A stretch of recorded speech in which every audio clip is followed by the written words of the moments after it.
Call whoever you want, he laughed, leaning back in his leather chair like he owned the night, the building, and her. She dialed anyway, put it on speaker, and when the voice on the other end said her name, the color drained from his face before the name was even spoken.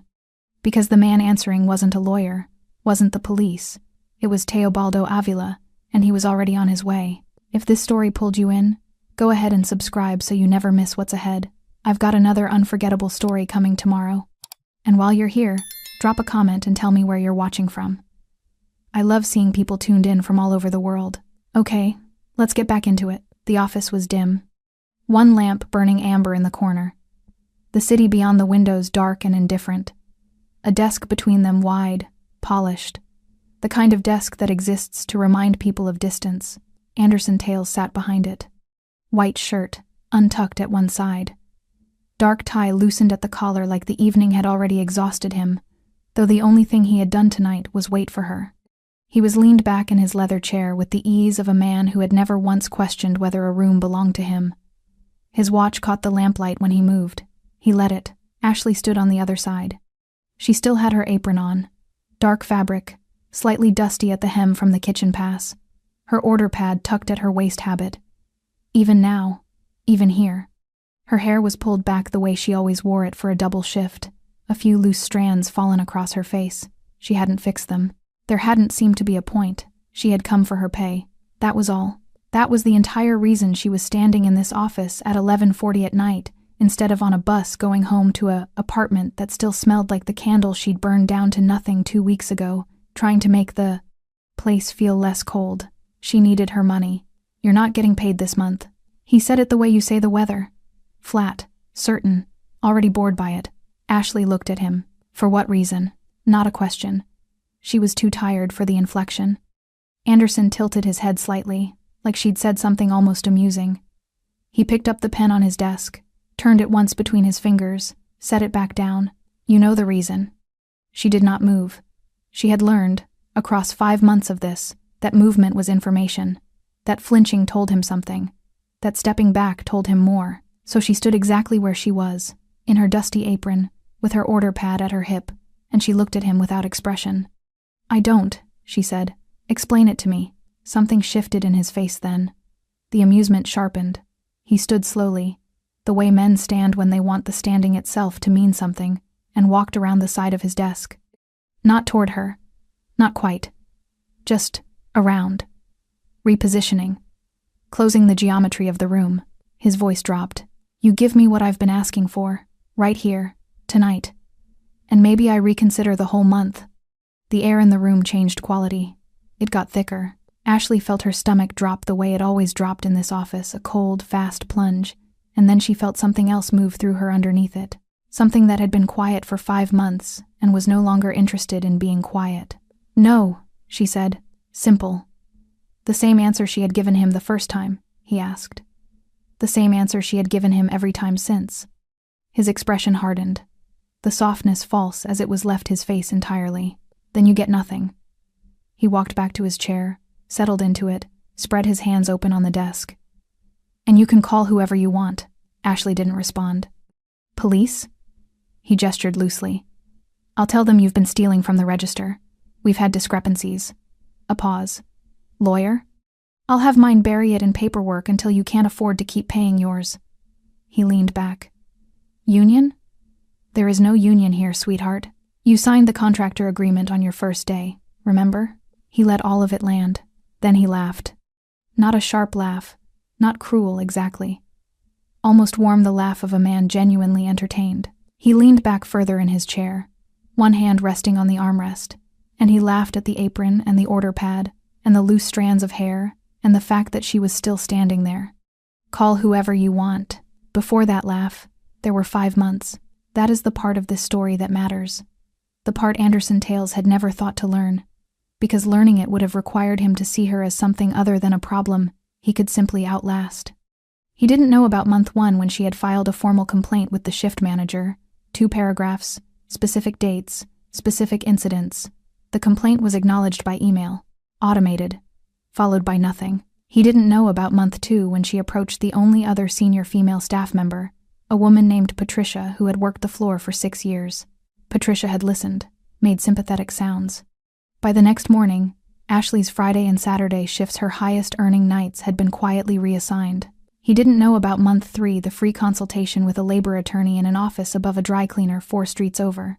The attorney was kind. He explained, gently, that without sustained documentation and a pattern of formal refusals on record, her case would be expensive, slow, and uncertain. He wished her luck. She thanked him and walked back to work. He didn't know about months 4 and 5, the silence. Not the silence of acceptance, the silence of a woman calculating, enduring, adding everything to a private ledger inside herself, waiting for a door that never opened. She had tried every decent door. That was the kind of woman she was, and now she was here. 11:40 at night. Apron on, the lamp burning amber. Anderson, still smiling from his own laugh, relaxed in his chair like this was already over. Ashley's hand moved to her apron pocket. Not the order pad, the other side. A small card, folded once, that she had kept there for exactly 31 days without ever intending to use it. A name written in clean, spare ink. A number beneath it. And below that, one quiet line she had read so many times the fold had started to soften. If anyone ever makes you unsafe, call me. Her thumb found the edge of it. Anderson watched her reach for her phone and felt the particular pleasure of a man who is certain of the ending. He did not know about the card. He did not know about the man. He did not know that 31 days earlier, in this same restaurant, a pair of calm, dark eyes had watched him watch her across the dining room and had already taken note. Ashley dialed. Anderson laughed again, softer this time, shaking his head like she was a child doing something endearingly foolish. The call connected. One word came through. Her name. That was all, just her name.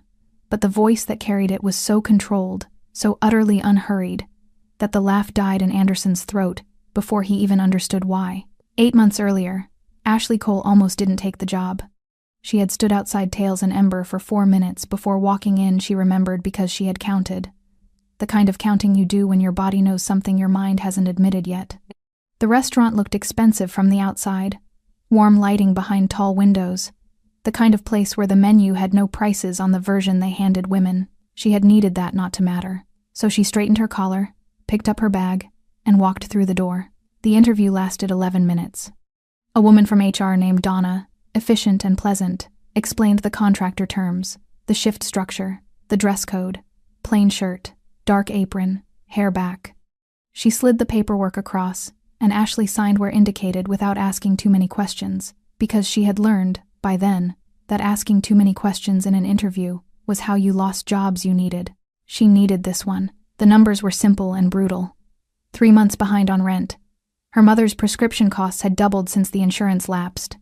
Her younger sister, Renee, was in her 2nd year of community college on a schedule that only worked if Ashley kept covering the gap.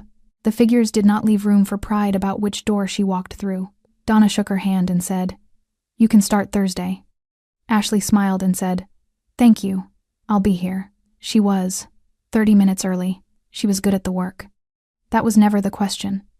Ashley had been waitressing on and off since she was 19.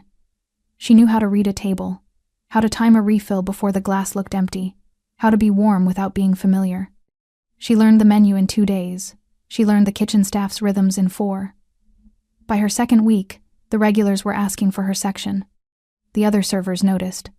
Most of them nodded with something close to respect. A few, the ones who had been there long enough to know certain things, watched her a little more carefully, not with jealousy, with something quieter than that.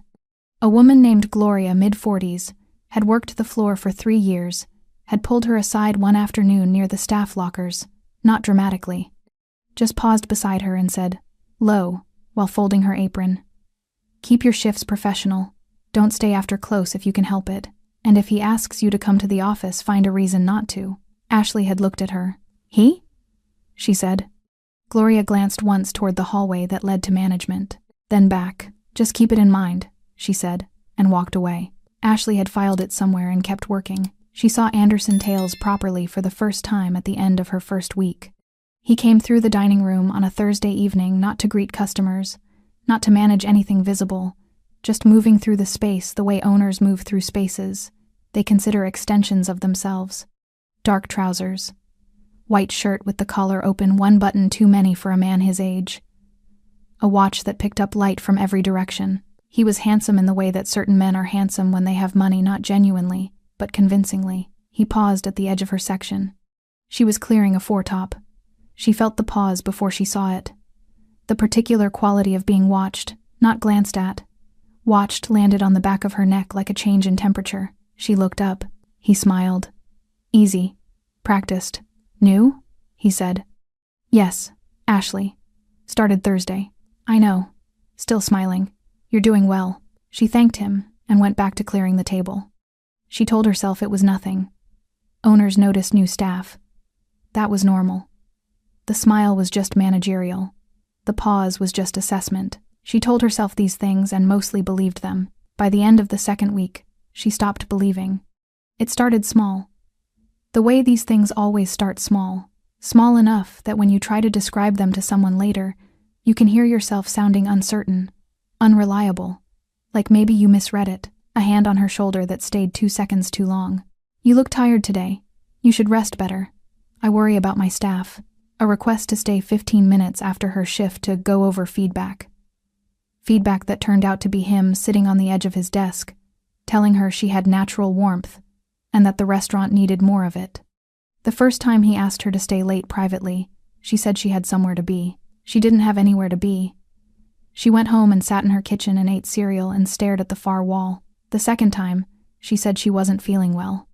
The third time, she looked him directly in the eye and said, calmly, that she preferred to keep things professional. The smile didn't waver.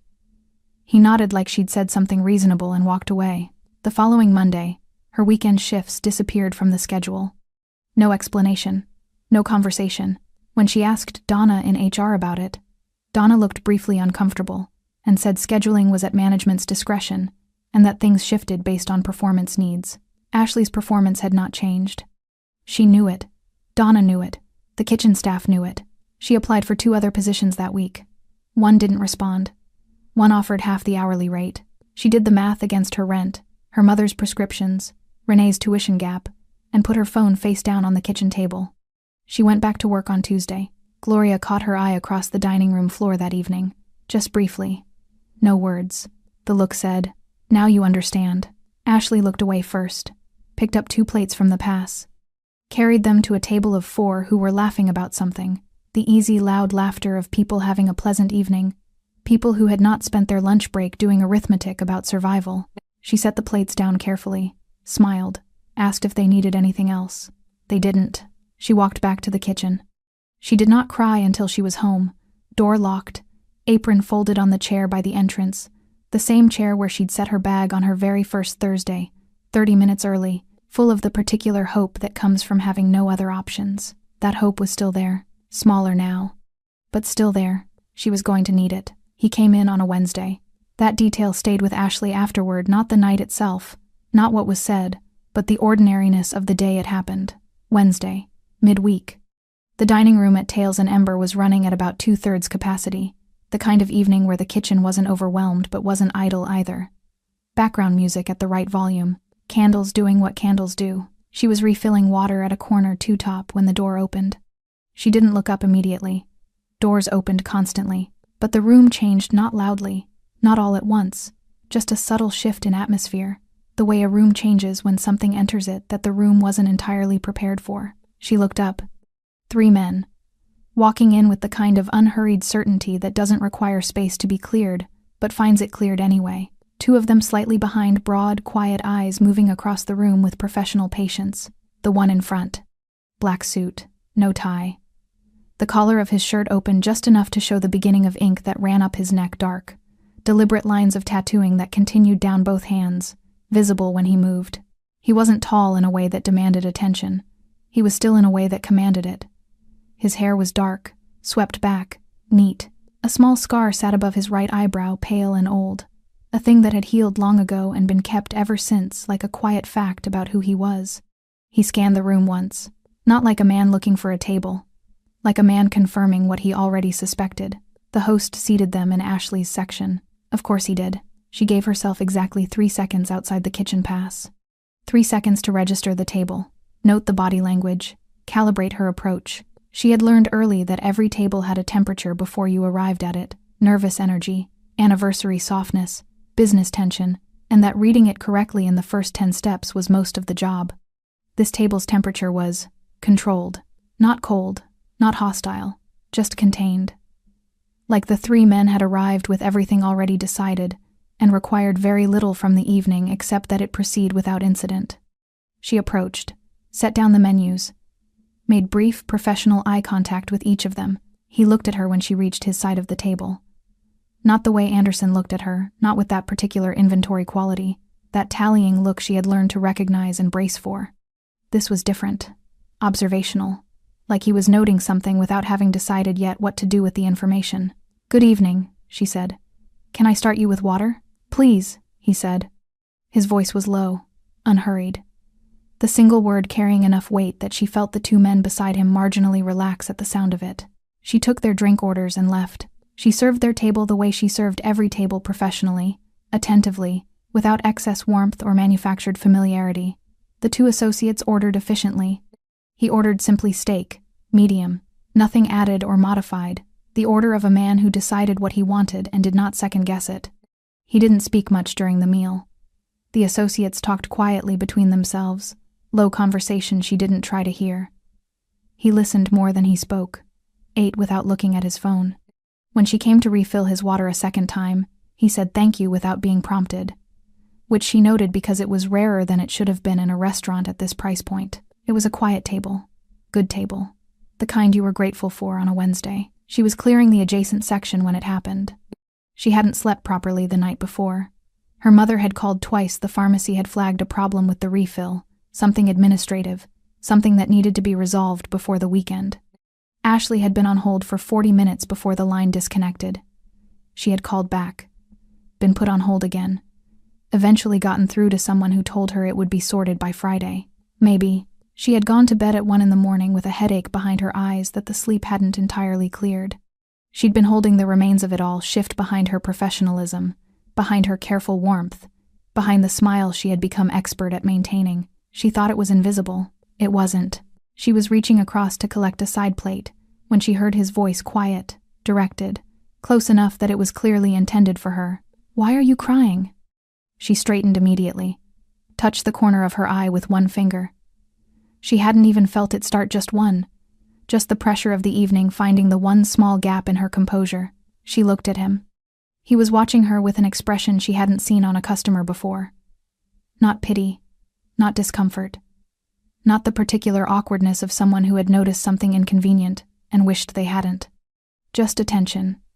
Genuine, unhurried attention. Like her answer actually mattered to him. "Family issue," she said, smiled. "I'll be fine." He held her gaze for a moment. Not pressing, not pulling at the answer to see if it would unravel. He simply nodded. "All right," he said, and went back to his coffee. She brought the bill 20 minutes later, processed the card, returned with the receipt. When she collected the folder from the table after they left, she found the tip first generous, set in cash beside the receipt, more than the bill warranted. She found the card second. Small, cream-colored, heavy stock, just a name and a number, nothing else, no title, no company, no explanation of who he was, or what he did, or why any of it should matter to her, just the name. And below the number, written in pen not printed, written in handwriting that was careful and unhurried like everything else about him. "If anyone ever makes you unsafe, call me." She stood at that table for a moment longer than she needed to. Around her, the restaurant continued its Wednesday evening. Glasses refilling, cutlery landing softly. Somewhere behind her, Anderson's office door was closed, the way it was always closed at this hour. She folded the card once, slipped it into the pocket of her apron, the left side, opposite the order pad. She told herself she would throw it away when she got home. She didn't throw it away. She didn't know yet why she couldn't. But somewhere underneath the exhaustion and the headache and the weight of the month's arithmetic, something in her had recognized something in those calm, dark eyes. Not safety, exactly. Something older than safety. The knowledge that certain people exist in the world who make predators recalculate. She went back to work. The card stayed in the apron. Then it moved to her bag. Then, the following morning, to the pocket of the next apron. Every shift after that, for 31 days. It didn't happen all at once. That was the thing about Anderson's particular kind of cruelty. It was patient, architectural, built slowly enough that each new piece could be explained away individually, dismissed as coincidence or policy or her own misreading of the situation. It was designed to make her doubt the pattern even as she was living inside it. And for a while, it worked. Month 3 began with the payslip. Ashley opened it on a Tuesday evening at her kitchen table, under the single overhead light that flickered slightly when the refrigerator cycled on. She read the figure twice, then a third time, with her finger tracing the line. $40 short. There was a note in the deduction column. 2 words. Service penalty. She had never received a service penalty before. She had never been told what a service penalty was, what triggered it, or how it was calculated. The staff handbook, which she had actually read, cover to cover, on her second night, mentioned it in one sentence without definition. She went to Donna in HR the next morning. Donna pulled up her file with the efficiency of someone who had done this before. "It's a management discretion deduction," she said, "for service quality issues." "What service quality issues?" Ashley asked. "I've had no complaints." "It's at management's discretion," Donna said again, gently, apologetically, in the way of someone who understood exactly what was happening and had also decided, a long time ago, that understanding it was the limit of what they were prepared to do. Ashley thanked her and left. The following month, the deduction was $60. The month after that, it was $90. The shift reductions came next. By month 4, she had lost her 2 weekend evening slots, her highest earning shifts, and gained 2 Tuesday lunches in their place. The math was not subtle. Weekend evenings at Tails and Ember meant business clientele, larger tables, longer sittings, generous tips from people loosened by good wine and good moods. Tuesday lunches meant quick turnovers, modest bills, and the particular frugality of people spending their own money rather than their company's. Her monthly take-home dropped by nearly a third. She adjusted. Quietly, the way she had been adjusting her entire adult life, moving things around, cutting other things out, finding the smaller version of every expense. She stopped buying the good coffee. She walked instead of taking the bus on the shorter routes. She moved her mother's prescription pickup to the cheaper pharmacy across town, the one that required 2 trains and an extra 40 minutes each way. Renee called one evening and asked if she was okay. "I'm fine," Ashley said.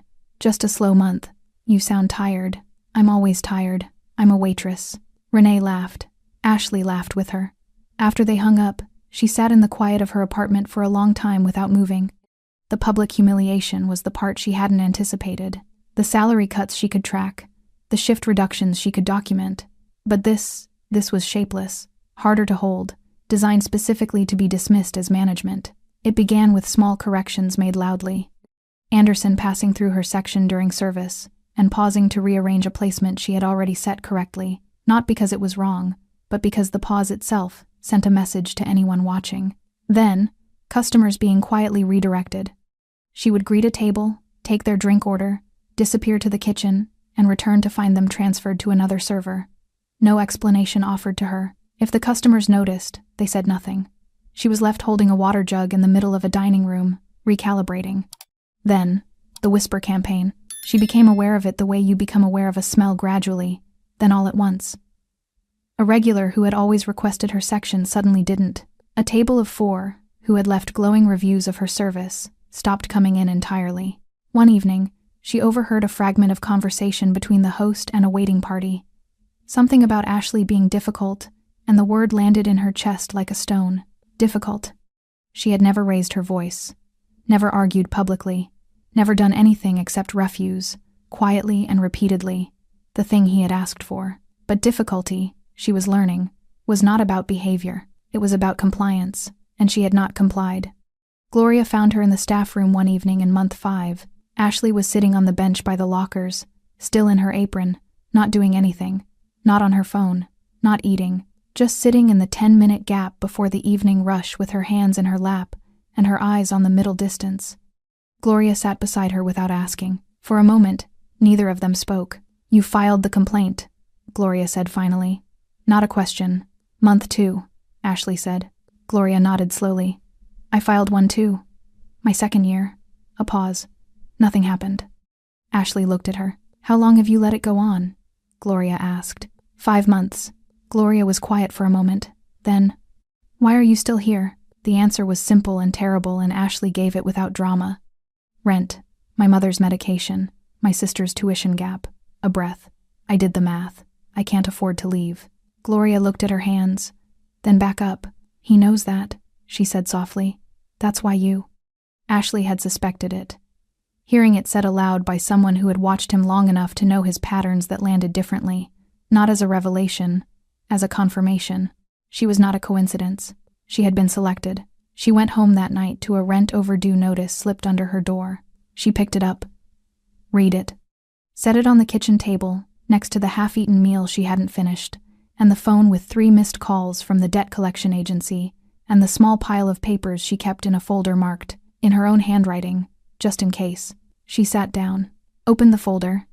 Inside, near the back, behind the payslips with their growing deductions, was a small cream-colored card, folded once. She didn't take it out. She just knew it was there. She closed the folder, turned off the kitchen light, and told herself, for the 23rd time, that she wasn't going to use it.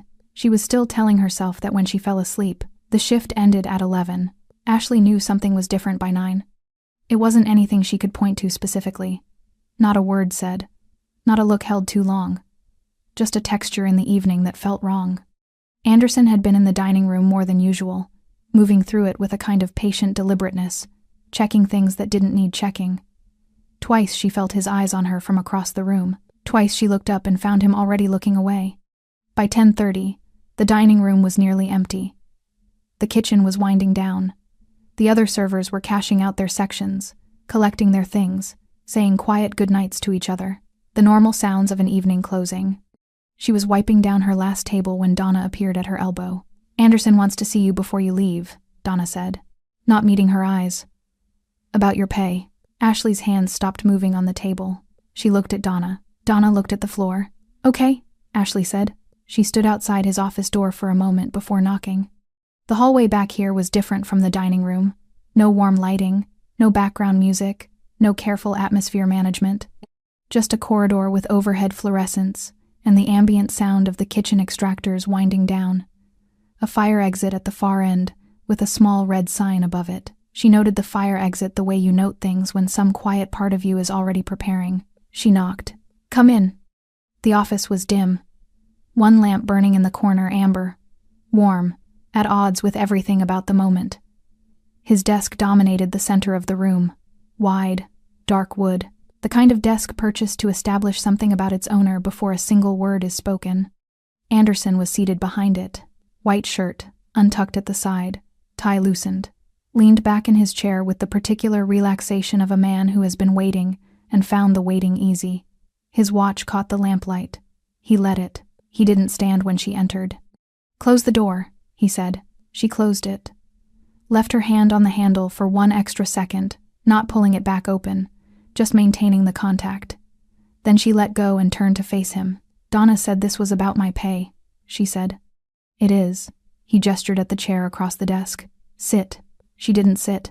Something moved across his face, small, quickly controlled. He nodded once, like her standing was a minor inconvenience he had already accounted for. You're not getting paid this month, he said. The words arrived without preamble. Clean and flat, dropped into the room like something he'd been holding all evening and was finally setting down. Ashley kept her face exactly where it was. For what reason? She said.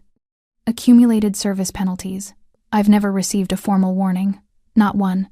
The deductions are the warning. That's not how warnings work. He tilted his head. That almost amused angle. Ashley. Her name in his mouth like something he owned. We've been having this slow conversation for 5 months now. I think you know what this is about. She said nothing. He stood. Not fast. Deliberately. The standing of a man who understood that verticality was a statement. He walked around the side of his desk, not toward her, not directly, just repositioning the way he always repositioned, adjusting the geometry of the room until it suited him. His voice dropped to something almost gentle. You're a good server. Genuinely. The customers like you. I like you. A pause. This doesn't have to be difficult. It isn't difficult, she said. I'd like my pay.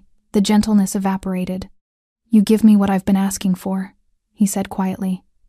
Right here. Tonight. And I reconsider the entire month. Maybe even the back months. The room contracted.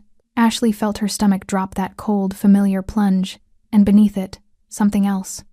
Something that had been accumulating across 5 months of payslip deductions, and stolen shifts, and whispered words to customers, and HR non-answers and corridors with flickering lights. Something that had been quietly filling up like a cistern, patient and dark, waiting for the moment it had nowhere left to go. "No," she said. One word. The same word she had given him every time before.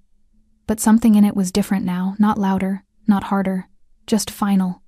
In a way it hadn't quite been previously, the sound of a door closing on a room she was never going back to. His expression didn't just harden. It emptied. He walked back to his chair, settled into it, spread his hands flat on the desk in front of him like he was smoothing something out. "Then you get nothing." His voice was almost bored. "And you can call whoever you want." She looked at him. "Police?" He leaned back. "Tell them you've been stealing from inventory. We've had it documented for 2 months in case." A pause for effect. "Lawyer? I'll have mine tied up until you can't pay yours anymore. Which, given your current financial situation, shouldn't take long." He said it without cruelty. "That was the worst part," he said it clinically. "The way you read from a spreadsheet. Union? You signed a contractor agreement. You remember that." He let every exit close in sequence. Then he laughed. Warm. Almost fond. Leaned back in his chair with one hand resting on the armrest and laughed at the apron and the order pad, and the woman in front of him, who had tried every decent door, and run out of doors. "Call whoever you want, sweetheart." He thought she had no one. Her hand moved to her apron pocket. Not the order pad side, the other side. 31 days she had carried the card without using it. 31 days of telling herself she didn't want to involve him, didn't want to owe anyone, didn't want to reach for a hand that came attached to a world she had deliberately kept herself away from. 31 days. Her fingers found the edge of the card. The card found her fingers. Anderson was still smiling when she pulled out her phone. He watched with the relaxed curiosity of a man watching someone do something he considers pointless. "Who are you calling?" he said, half entertained. She didn't answer. She unfolded the card, dialed the number, put the phone to her ear. Anderson leaned forward slightly, elbows on the desk, still smiling, waiting for whoever was about to tell her they couldn't help her. The line rang twice. Then it connected. And the voice that came through low, unhurried, carrying its own particular weight across the silence of the room, said one word, her name, just her name. But the way it arrived calm, immediate, certain made Anderson's smile do something it had never done before in this office. It faltered. The room held its breath. Ashley held hers. On the other end of the line, 1 ring, 2, and then the connection opened, with the quiet certainty of a door that had been expecting to be knocked on. Not voicemail, not a groggy pause, just immediate, clean presence. Ashley, her name, just her name. But it arrived the way very few words ever arrive, with the full weight of someone who meant it, who had, in some quiet way she didn't entirely understand, been waiting for it. She exhaled once, steadied herself. "I'm sorry to call this late," she said. "Don't apologize." A pause brief, assessing. What's happened? Not what's wrong. Not are you okay? What's happened? The question of a man who had already moved past the preamble and needed only the facts to begin. She glanced at Anderson. He was leaned forward now, elbows on the desk, the smile still present but reconfigured, less certain of itself, recalculating. He thought he knew what this was. A friend, a relative, someone who would listen sympathetically and be entirely unable to do anything. He was still comfortable. She kept her voice level. "My employer has refused to pay me," she said. "He says unless I..."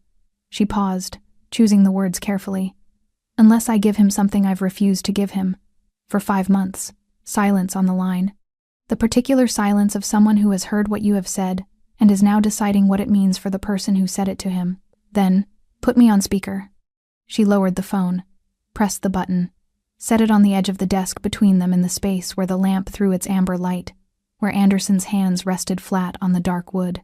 Anderson looked at the phone, looked at her, felt the room shift in some way he couldn't name yet but registered instinctively, the way certain animals register changes in air pressure before they understand the weather coming. His hand moved toward the phone. Ashley didn't stop him. He picked it up with the easy confidence of a man who had never once in his professional life been on the wrong end of a phone call, who had made enough of them to lawyers, to city officials, to people who owed him favors to know exactly what power sounded like when it spoke first. "This is Anderson Tales," he said. The voice he used for these moments measured, slightly bored, the voice of a man who owns the room he's standing in. "And who exactly are you?" A pause. Not long. 3 seconds, perhaps 4. But the kind of pause that has texture that isn't empty but full. The way the moment before a storm makes the air feel dense. Then the voice replied, "Teobaldo Avila." The name landed in the room like something physical. Ashley watched it happen. She watched the exact moment Anderson Tales, who had laughed 40 seconds ago, who had listed her legal options like a man reading a menu, who had leaned back in his chair with the satisfaction of someone who had already won. She watched the moment he heard that name and felt the world reorganize itself around him. It wasn't dramatic. That was the thing. It would have been almost imperceptible to anyone who didn't know what to look for. A slight change in the set of his jaw, a fractional stillness in his hands, his eyes moving just briefly, just once to the office door behind her, as though checking the distance. The color in his face didn't drain all at once. It left quietly, like a tide going out. Anderson knew that name. Ashley understood this in real time, watching his face do its careful, failing work of composure. She didn't know yet the full architecture of what that name meant in the city's particular hierarchy, the legitimate businesses above, and the other structures beneath. The men who moved through both worlds with the fluency of someone born in the space between them. She didn't know the specifics, but she knew what she was watching. She was watching a man who had spent 5 months making her feel like she had no one discover that she had someone he had not accounted for. Anderson's mouth opened, closed. He set the phone back on the desk with a care he hadn't bothered to use when he'd picked it up. On the speaker, the line was still open, still breathing.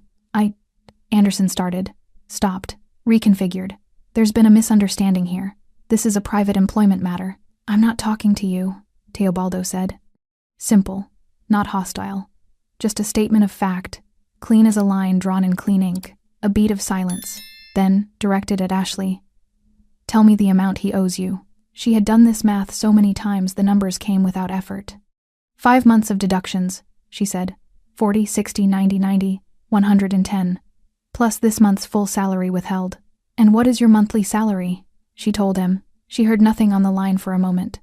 Just the ambient sound of wherever he was, a room, quiet, somewhere in the city, the low background texture of a night that had been going differently before this call arrived. "Is he in front of you now?" Teobaldo asked. "Yes." "Is the door closed?" "Yes." Another pause. When he spoke again, his voice was exactly the same temperature it had been from the first word, controlled, unhurried, carrying its weight without raising itself. "I'm on my way." 3 words. The call ended. The office held the silence of those 3 words for a long moment. Ashley picked up the phone from the desk, slipped it into her apron pocket, straightened. Anderson was still standing behind his desk. He hadn't moved since he'd set the phone down. His hands were still flat on the dark wood, and she could see now, for the first time across 5 months of this, that they were not entirely steady. He opened his mouth. She spoke first. "You should probably call your lawyer," she said quietly. "You said it would take time. You might want to start now." Anderson said nothing. She moved to the chair beside the door, not leaving, just repositioning, and sat down to wait. For the first time in 5 months, she was the one who was comfortable in this room, and Anderson Tales' loosened tie, expensive watch, leather chair stood behind his desk in the amber lamplight and understood, with the particular clarity of a man who has just heard 3 words spoken in a certain voice, that the ending he had been certain of 20 minutes ago was no longer the ending. Something was coming, and there was nothing left to do but wait for it. The clock on Anderson's office wall read 11:52. Ashley knew because she looked at it when she sat down. Then she stopped looking at it, because watching a clock in a room like this with a man like him standing behind his desk doing his quiet, failing work of composure felt like giving something away. She looked at her hands instead. They had stopped trembling somewhere between the end of the call and now. She wasn't sure exactly when, just noticed at some point that they were still, folded in her lap, the phone a solid weight in her apron pocket. Her breathing had steadied too, not because she wasn't afraid she was, in some low background way, the way you're afraid before something large and irreversible, but because the fear had found its proper size. It wasn't bigger than her anymore. That was new. Anderson moved first. He walked to the window behind his desk, not to look at anything specific, just to put distance between himself and the center of the room. He stood with his back to her for a moment, hands in his pockets, looking out at the city lights below. The city that had, until approximately 8 minutes ago, been a place where he understood exactly where he stood. He turned back around. "You don't know what you've done," he said. His voice was different now. The boardroom quality was gone, that measured, slightly bored authority he wore like the watch. What was underneath it was something she hadn't seen from him before. Not quite fear. Something adjacent. The particular unease of a man who has spent years operating in spaces where he controlled the information and has suddenly discovered that someone else has been holding information he didn't know existed. Ashley looked at him calmly. "I made a phone call," she said. "You told me to." He started to say something. Stopped. Walked back to his desk. Picked up his own phone. Dialed. Held it to his ear. Waited. Whoever he was calling didn't answer. He set the phone face down on the desk and didn't try again. Outside the office, the restaurant was finishing its close. Ashley could hear it through the door, the particular sounds of an evening ending. Chairs being lifted onto tables. The kitchen extractor fans cycling off one by one. The low conversation of the closing staff, relaxed and ordinary, the sounds of people who thought the night was almost over. She wondered briefly what they would make of the next 20 minutes. At 11:58, something changed in the corridor. She felt it before she heard it. A subtle shift in the ambient noise of the building, the way a crowd shifts when it becomes collectively aware of something without having been told. Voices dropping. Movement slowing. The particular hush of people who have noticed something and are deciding, all at once, whether to look. Then footsteps. The host's voice surprised, professionally attempting to manage the surprise. Then nothing. Anderson heard it too. He straightened behind his desk, adjusted his tie the first time all evening he'd touched it, and the gesture was so instinctive, so automatic, that she didn't think he was aware he'd done it. He squared his shoulders, reset his expression into something approaching authority. She watched him perform composure for an audience that hadn't arrived yet. Through the office door, muffled but unmistakable, the sound of the restaurant's front entrance opening. Not the soft pneumatic sigh it made during service when customers arrived in ones and twos. Something different. A more deliberate opening. The sound of a door held wide. Then, silence. The kind of silence that falls over a room when everyone in it has stopped what they were doing at the same moment. Ashley stood up from her chair. She didn't know why exactly. Some instinct, the same instinct that had kept her standing during this whole conversation when Anderson had gestured for her to sit. Some understanding that for what was about to happen, she did not want to be found sitting down. She moved to stand beside the door. Anderson watched her do it. Said nothing. Outside, the silence held for 3 seconds. Then she heard footsteps. Not rushed. That was the first thing. The pace was completely unhurried. The footfall of someone who had never in their adult life needed to move quickly to establish that they had arrived. Measured. Even. The sound of absolute certainty expressed through the simple act of walking. 2 sets of footsteps behind the first. Slightly heavier, slightly wider apart. The staff in the dining room, she could imagine them. Could picture Gloria by the server station, cloth in hand, motionless. The kitchen porter who always propped the pass door open at close, watching through the gap. The host at the front, having already run out of professional responses to whatever he had just witnessed pull up outside. She had been in this restaurant for 8 months. She had carried things in this building: plates, glasses, trays, the accumulated weight of 5 months of deliberate punishment, and she had carried all of it without letting it show, without asking for help, without making it anyone else's problem. Because making it anyone else's problem required a trust she had stopped extending to people she couldn't afford to be wrong about. She had been wrong to carry it alone. She understood that now. Standing beside the door of this amber-lit office, while a man she had given a single card to 31 days ago walked through her place of work, with the particular unhurry of someone who had decided, before he left wherever he had been tonight, exactly how this was going to go. She had not wanted to call him. That was still true. But standing here steadier than she had been in months, the trembling gone, her breathing, even she understood something about that reluctance that she hadn't quite seen clearly before. She hadn't wanted to call him because calling him meant admitting the size of what had been done to her, meant letting someone see the full shape of it, meant accepting that endurance alone was not going to be enough. She had been confusing dignity with silence. They were not the same thing. The footsteps stopped outside the office door. Anderson straightened one final time, lifted his chin, arranged his face into the expression of a man who was in control of his own building. A single knock, not loud, not aggressive, Just sufficient. Ashley looked at the door. Then at Anderson. Anderson looked at the door. His hand, the one resting on the desk, the one with the expensive watch, was not steady. The handle moved. The door opened slowly, not dramatically, not thrown wide, just opened with the same unhurried certainty that had characterized every footstep in the corridor, and then he was there. Teobaldo Avila, black suit, no tie, the collar of his shirt open at the throat, the ink of his tattoos visible along his neck and running down both hands, dark and deliberate against his skin. His hair was swept back, the small scar above his right eyebrow pale in the lamplight. His eyes moved across the room in one clean sweep, taking in the desk, the lamp, Anderson behind it, Ashley beside the door, and then settled. He didn't fill the doorway the way large men fill doorways. He simply made it clear, without any particular effort, that the doorway now belonged to him. 2 men behind him, broad, quiet, standing slightly back, not threatening, not posturing, just present in the way that certain men are present when their presence itself is the message. Teobaldo stepped inside. His eyes found Ashley first. Not Anderson, not the desk, not the room. Are you hurt?" he said. The question was so direct, so absent of any performance, that it took her a half-second to process it. Not, "Are you okay?" the reflexive question people ask when they mean something vaguer. Are you hurt? Specific, medical.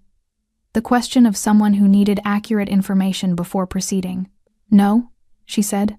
He nodded once. Then, and only then, he looked at Anderson. Anderson had prepared something.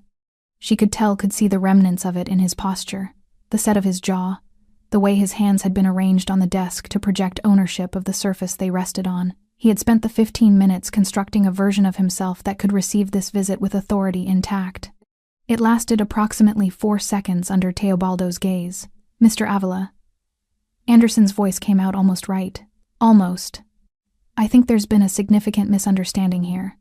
This is an internal employment matter, and I'm not sure what Ashley has told you, but—" Teobaldo raised one finger, not a gesture of anger, not a silencing slam on the desk or a step forward, or any of the theatrics that Anderson would have known how to respond to, because those were the theatrics of men operating at his level. Just one finger, raised slightly, with the economy of someone who has never needed more than that. Anderson stopped talking. The room went very quiet. Teobaldo walked to the chair across from Anderson's desk. The chair Ashley had refused to sit in, and sat down in it, slowly. As though the evening had provided him exactly the amount of time he required, and he intended to use all of it. He looked at Anderson across the desk. "She told me you owe her money," he said. 5 months of withheld salary plus this month in full. A pause.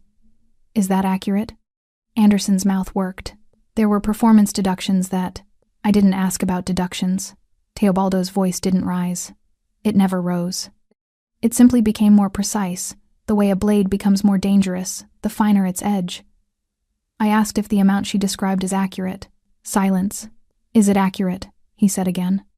Anderson looked at Ashley, then back, then at the 2 men standing in his doorway, who had not moved and had not spoken, and whose stillness was its own kind of eloquence. "There may be amounts owed," Anderson said finally, quietly, "that are still being calculated." "Then calculate them now," Teobaldo said. "You have 5 minutes. Anderson didn't move for a moment. Then he opened his desk drawer. He began with the lies she had anticipated them, had steeled herself for them, but hearing them spoken aloud in front of someone else still landed differently than she'd expected. "She's been taking from inventory," Anderson said, not looking at Ashley. Addressing Teobaldo directly, with the urgency of a man who has decided his best remaining option is to make his case to the only person in the room whose opinion matters.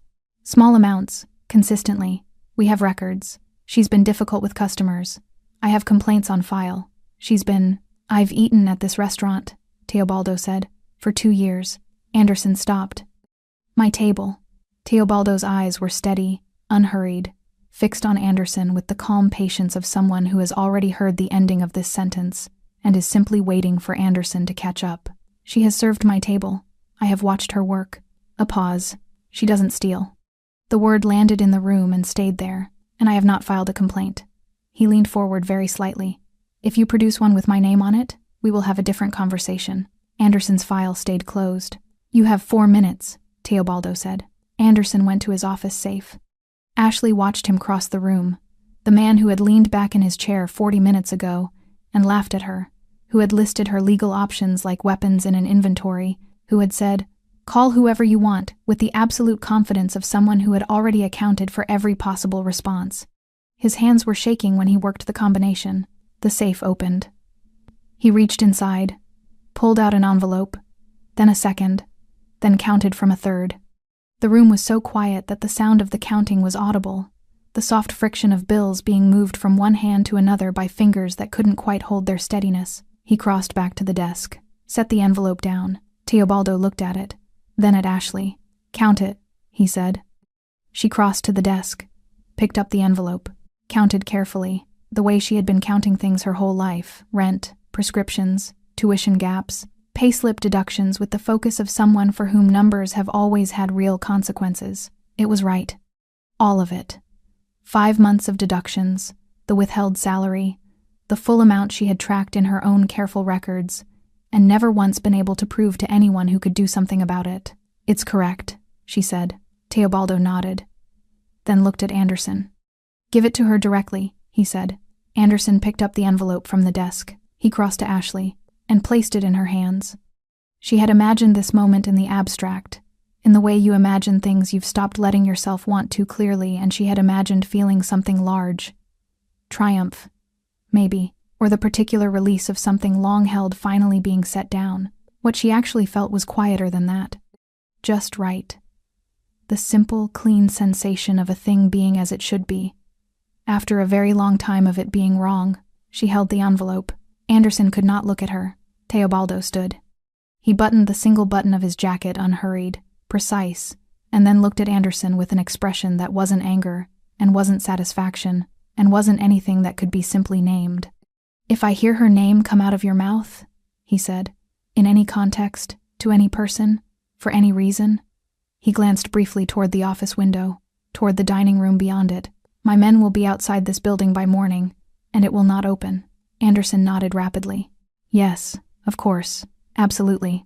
Teobaldo looked at him for one moment longer, the look of a man filing something away, permanently, for future reference. Then he turned to Ashley.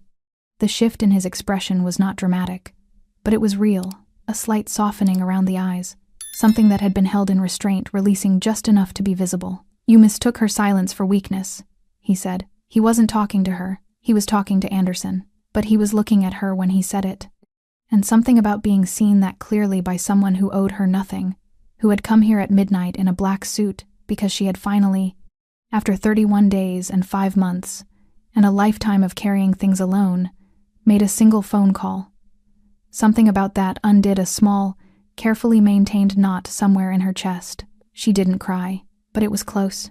Teobaldo moved toward the door, paused at the threshold. "Are you safe to get home?" he said, directed at her. Only her. "Yes," she said. He nodded, and walked out. The 2 men followed. The office door remained open behind them.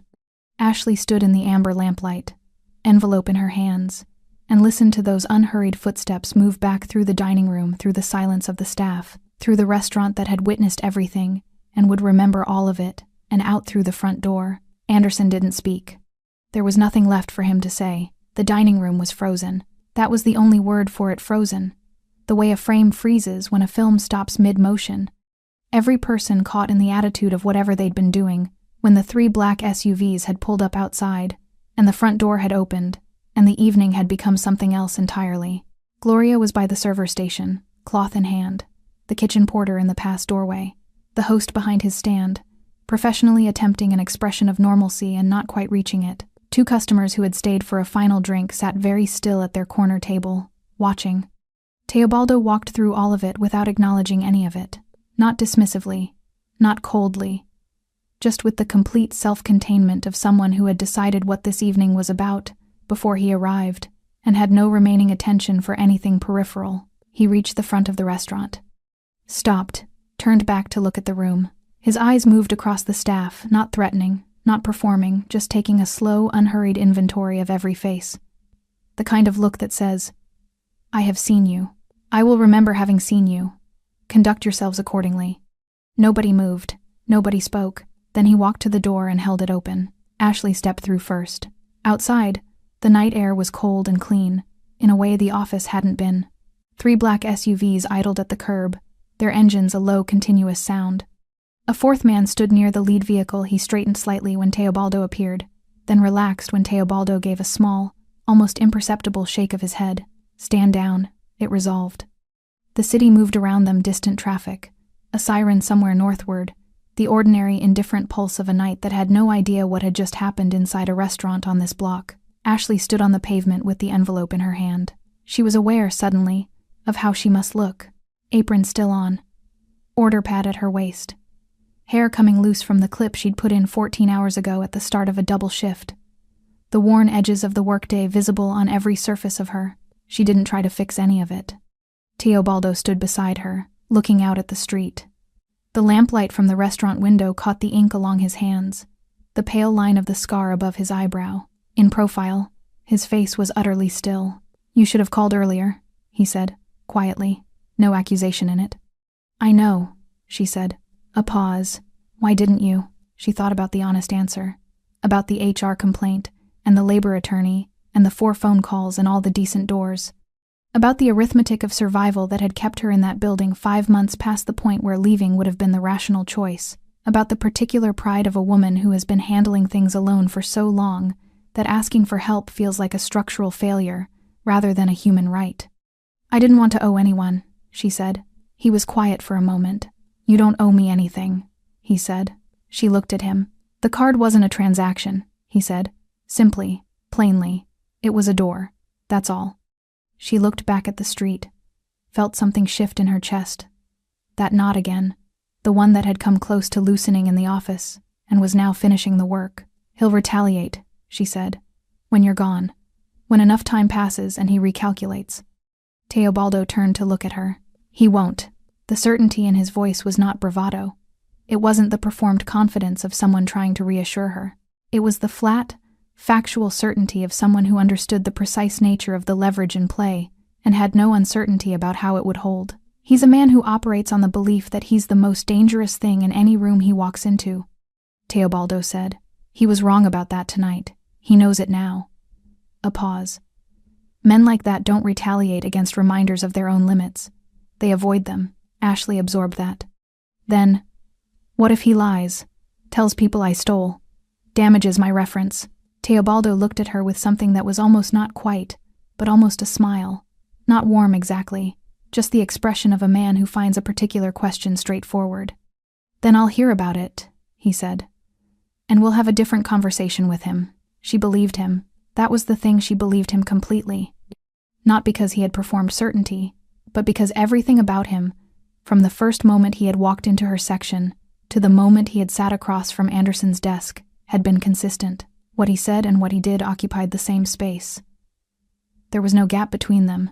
She had met very few people like that in her life.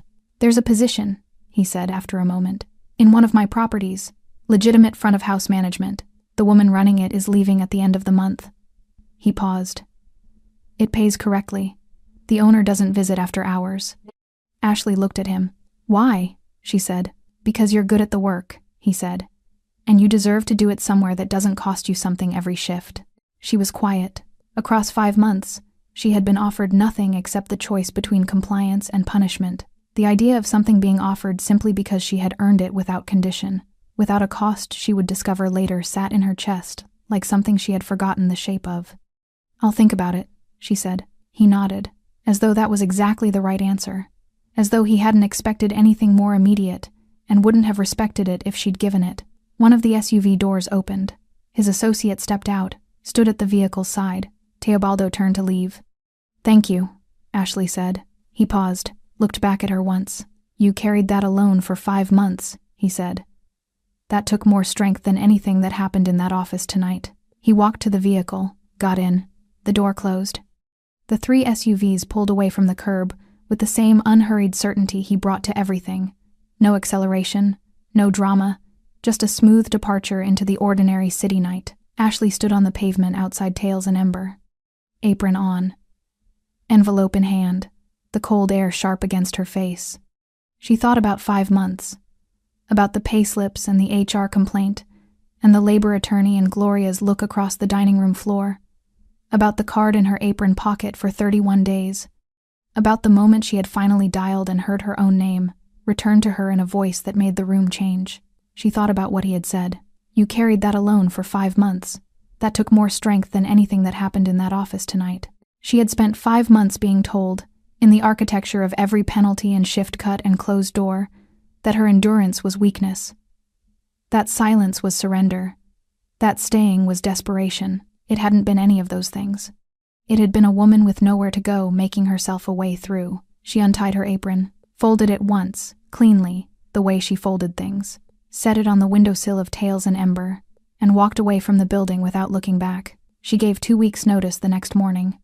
Not because she was required to, not because she owed Anderson Tails anything resembling professional courtesy, but because she had decided, somewhere on the walk home the previous night, that she was going to leave this place the same way she had survived it on her own terms, with her own dignity intact, in a way that could never be reframed as flight. She typed the resignation letter at her kitchen table before the sun was properly up, kept it brief, professional, thanked the establishment for the opportunity, provided her end date. She printed it at the library on Lama Street, the same library where she had once looked up labor attorney listings, and hand-delivered it to Donna in HR at 9:15. Donna took it, read it, looked at Ashley with an expression that had several things in it, none of which she said out loud. I'll process this, Donna said. Thank you, Ashley said. She went home and slept for 10 hours. The 2 weeks that followed had a different texture than any that had come before. Anderson did not come onto the floor. His office door, which had always been positioned to monitor the dining room, stayed closed during her shifts. His voice, which she had heard directing, correcting, performing authority across every surface of the restaurant for 8 months, was absent. The staff moved through the space with a looseness she hadn't noticed was missing until it returned.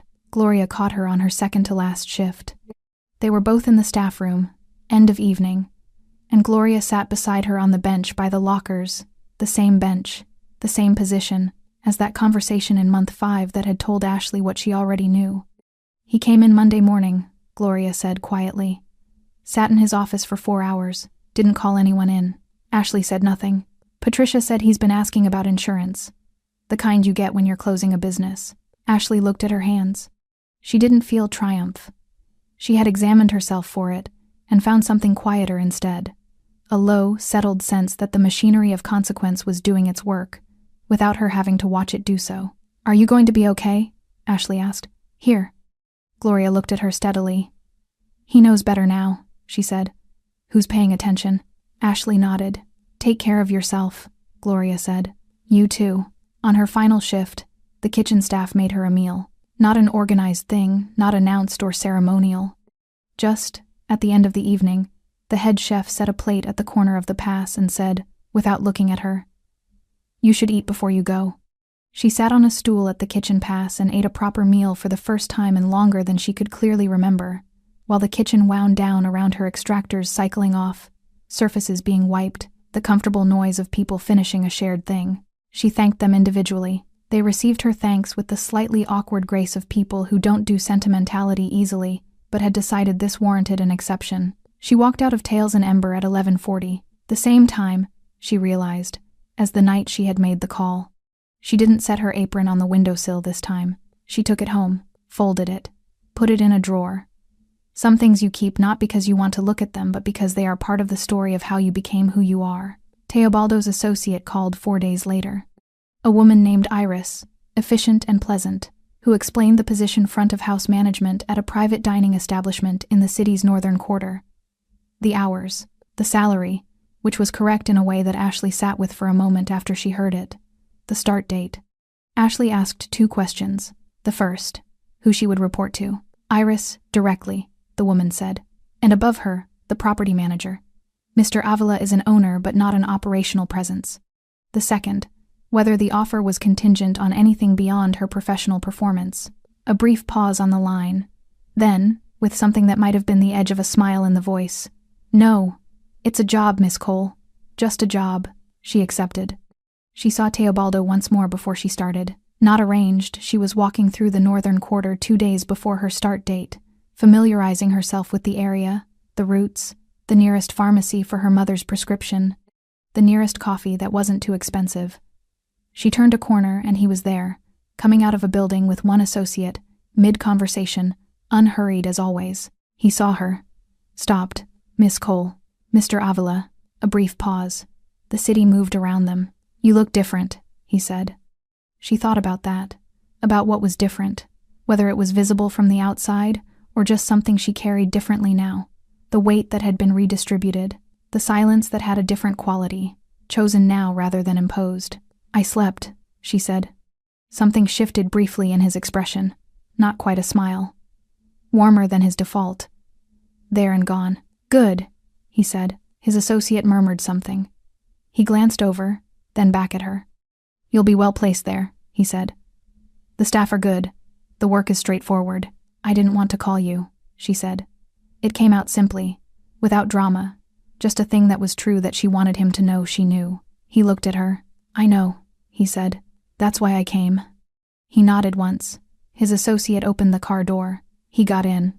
And somewhere in that city, in a dim office with an amber lamp and a wide, dark desk, a man who had once leaned back in his chair and laughed, now answered every phone call carefully, checked the name before he spoke, measured his words before he delivered them, and understood, with the permanent clarity of a lesson learned at the right cost, that silence in a person is not the same as the absence of power. Sometimes it is precisely the opposite. Ashley Cole walked to the end of the block, turned north, and kept going. Thanks for sticking with this story until the very end. You're the reason these stories feel alive. If you're ready for another powerful journey, just tap the next video on your screen. And before you go, leave a quick comment and rate this story from 1 to 10. I'm excited to read your thoughts and connect with you in the comments.